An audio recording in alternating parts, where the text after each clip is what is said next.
Here's a video for how to repair a iPhone 3GS screen on an iPhone. Now this still works the same way for an iPhone 3G as well, but my phone is actually a 3GS. Now this screen is attached at the bottom. There are two screw holes at the bottom here, one here and one here. These are the screws. I already removed them already, but I'll show you them. So this is the screw. There's two of these at the base next to the dock connector. Those two have to be removed, and those are the only screws really. Then after you remove that, you have to get a suction cup on the screen to gently pry the screen off. But be careful not to yank it, and also note you want to pry from the bottom, because up here is where all the connectors are. So the connectors are at the top, so you want to pry from the bottom. So when you open the phone, let's see if I can show you.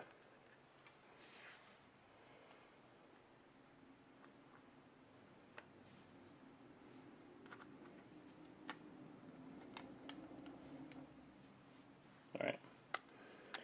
So when you pry open like this. So as you can see, let me show you again. So there are the contacts that line up with those holes. They open this way. And as you're opening, see those orange things in the back over here by my finger that I'm pointing at? Those are where the contacts are going to be. Now I already disconnected them, and I'm actually going to show you where they actually are.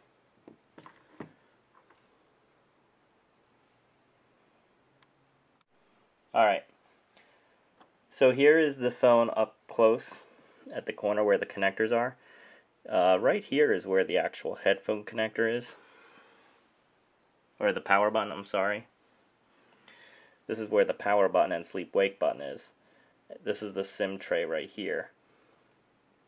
And then the actual logic board is like right here, starts right here. Now there's three connectors that connect the screen and digitizer to the iPhone logic board. There's one here, there's one here, and then there's one here. This one is a little trickier. This has a little black flap door right here. Alright, so I wanted to show you that what Apple did in regards to these connectors. They actually did a really cool feature where they actually numbered the parts of how you should remove them. So there's a number 1, 2, and I know you can't really see it, but that's actually that should be number 3 right here. And then on the phone itself, there's number 4, 5, 6, 7. So it's interesting that they did that.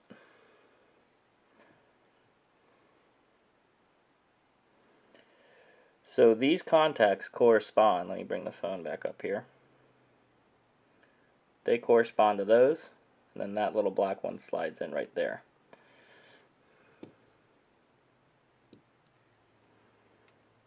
And this is what they look like on the other side.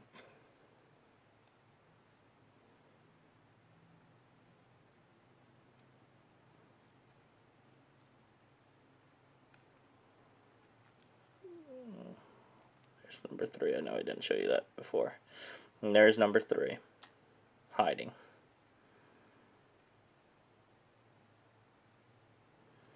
Alright.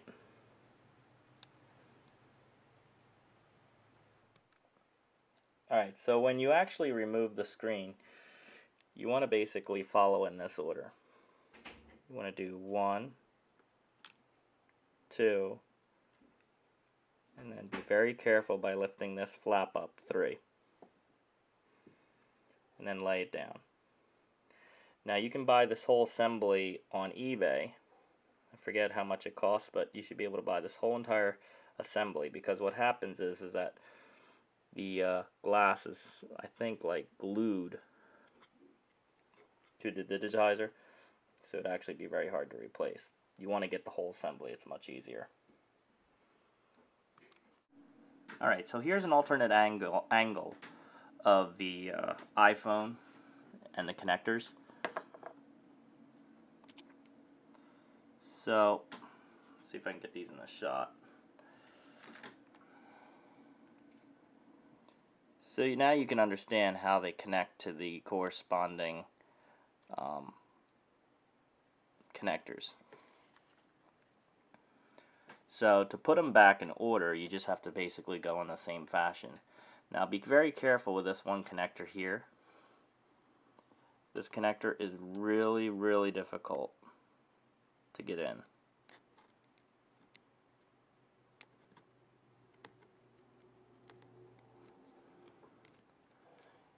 You might want to use tweezers.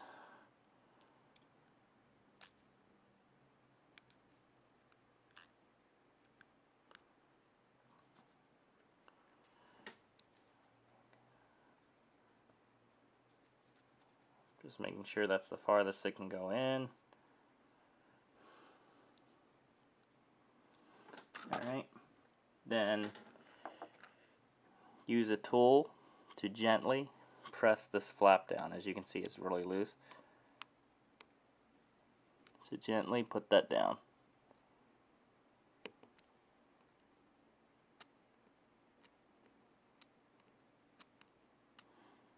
Alright, so that should be snug. And then work your way back with number 2. You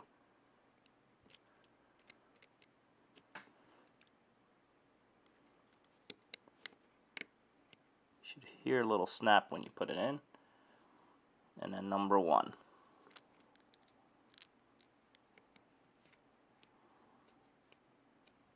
Okay, and that's what it should look like when it's all done.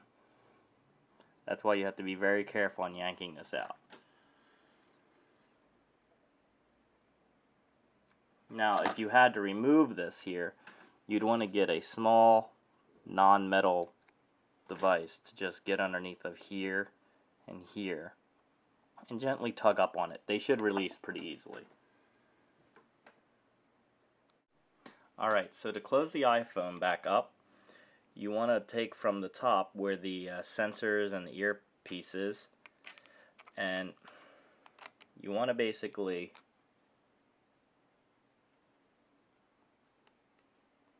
make sure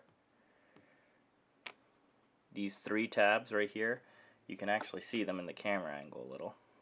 There's one here, here, and here. They have to go inside of the metal frame, just like so. You see that?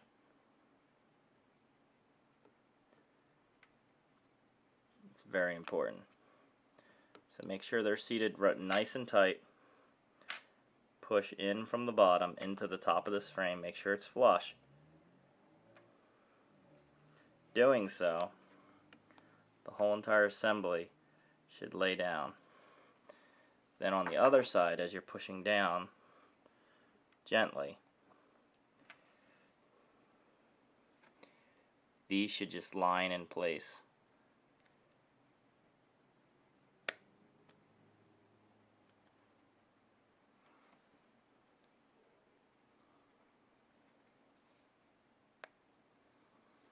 Now if it doesn't go in like what mine's doing right now, it's because the top is not inserted all the way in. It looks like it is, but it isn't. This is a very, very tight fit. The reason that it's so tight is because there's a rubber gasket going around the screen, and that gasket's important because that prevents your sweat and water getting into the device really easily, more so sweat.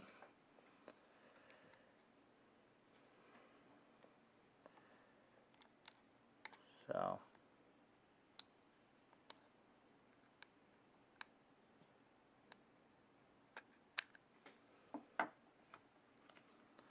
just keep trying. You have to push a little harder, you have to push a little harder. But it should seat down in there. There it goes. There you go. Make sure, just feel all the way around the edges to make sure it's in correctly.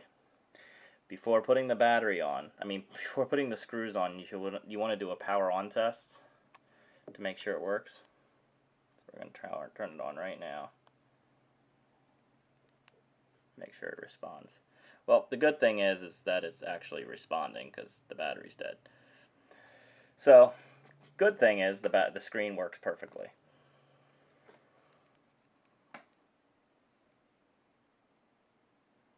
See if I can show you that again. See? Screen is working perfectly. Alright, knowing that the screen is working perfectly again, now we can reinsert the screws.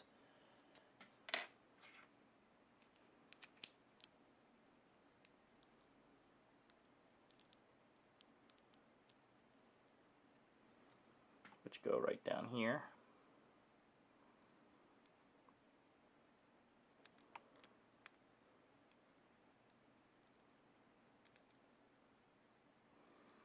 There we go.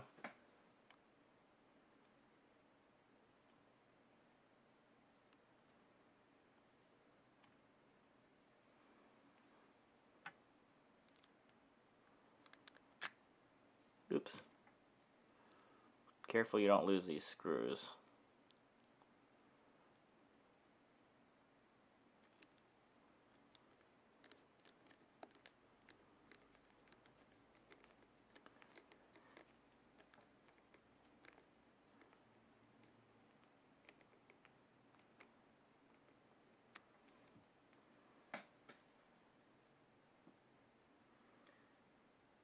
Alright, grab the other screw. Do the same thing.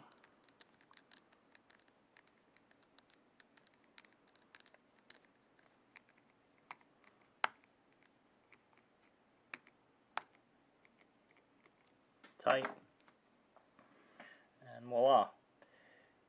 You have now successfully repaired and replaced an iPhone screen. So if you have any questions or information on how to do this or try to attempt another phone, let me know. I can probably help you answer some questions. The original iPhone 1st gen, the 2nd gen, which is the iPhone 3G, the 3GS, which is this one, and actually the iPhone 5, all work off of the same premises that everything lifts off with the screen. The iPhone 4 is the only one that was actually different, and the 4S. They both had glass on back and front, but only if you remove the two screws at the base, it would only remove the back cover. That in turn would give you access to the battery with ease, but if you cracked your screen, you would have to actually remove 90% of its guts to get the screen out. I'm glad they redesigned it with the iPhone 5. They went back to this original concept. Makes it so much easier for people to repair their own phones. So I hope this helps. If you have any questions, leave me a comment. I'm sure to get back to you, and thank you for watching.